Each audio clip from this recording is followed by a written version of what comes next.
அதற்கு பிறகு திடீர்னு ஒரு நாள் நான் வந்து உதயம் தேட்டருக்கு வெளியில ஆப்போசிட்ல ஒரு பஸ் ஸ்டாப்ல நின்றுட்டு இருக்கேன். எங்க இருக்க அப்படின்னு ஒரு போனு. நான் அப்படியே ஆப்போசிட்ல பார்த்துட்டு, ஆனா உதயம் தேட்டருக்கு வெளியில ஒரு பஸ் ஸ்டாப் கிட்ட நின்றுட்டு இருக்கேன் அப்படின்னு. இப்பதான் உனக்கு கடந்து போனேன், இந்த யூட்டர்ன் அடிச்சு வரேன், ஏன் ரோட்ல நின்றுருக்க வா அப்படின்னு சொல்லி திருப்பி கூட்டிட்டு போனார். இந்த உண்மை இருக்குல்ல, இதுதான் நம்மளை இறுக்கி பிடிச்சிக்கும். சுப்பிரமணியபுரம் பண்ணும்போது அப்படிதான் எல்லாத்தையும் விட்டாச்சு. 3 மெகாவையும் கொடுத்தாச்சு. இந்த அசோசியேட்டுக்கு எல்லாத்துக்கும் கொடுத்து நான் நிராயுத பணியா போறேன்.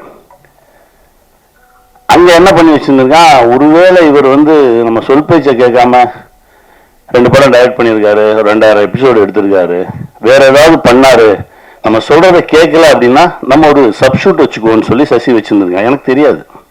யாரும் பக்கத்து ரூம்ல இருந்திருக்கான் அந்த சப்ஷூட். நான் போய் நான் பாட்டுக்கு எனக்கு நான் பாட்டுக்கு போனேன், நான் பாட்டுக்கு நின்னேன். ஏன்னாப்பா நான் கூப்பிடவே மாட்டேறீங்க அப்படின்னா, இல்லை 2 நாள் நீங்கள் சாப்பிட்டு தூங்க, அப்புறமா எடுப்போம், ஏன்னா ரொம்ப ஸ்ட்ரெஸ் ஆகிருக்கு முகம் அப்படின்னு சொல்லி 2 நாள் ரெஸ்ட் கொடுத்தாங்க. 3ஆம் நாள் போய் ஷூட் பண்ணுறோம். ஒரே ஒரு ஷார்ட்னு அடிச்சு நீங்கள் கிளம்புங்க அப்படின்னாங்க. நான் போய் என்ன பண்ண போகிறேன், நீ தான் எடுத்துட்டு இருக்கல, நான் நிற்கிறேன் அப்படின்னு சொல்லி வேட்டியை மடிச்சு கட்டிட்டு க்ரௌடை கிளியர் பண்ணிட்டு இருந்தேன். க்ரௌடை கிளியர் பண்ணிட்டு இருக்கும்போது சசி கூப்பிட்டான், அண்ணே இங்கே வா, அதை பார்க்குறதுக்குலாம் ஆள் இருக்கு, நான் நடிக்கிறேன், நீ எடு அப்படின்னா. அங்கதான் ஆரம்பிச்சது.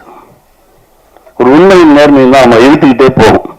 அது முடிச்சோடனே சசி சொன்னா, நீ சொல்லு அவங்களா பேசிக்கலாம், என்னடா அப்படின்னா ஒரு சப்ஸ்டியூட் வச்சிருந்தோம் பக்கத்துல, அது அவனுடைய நேர்மை.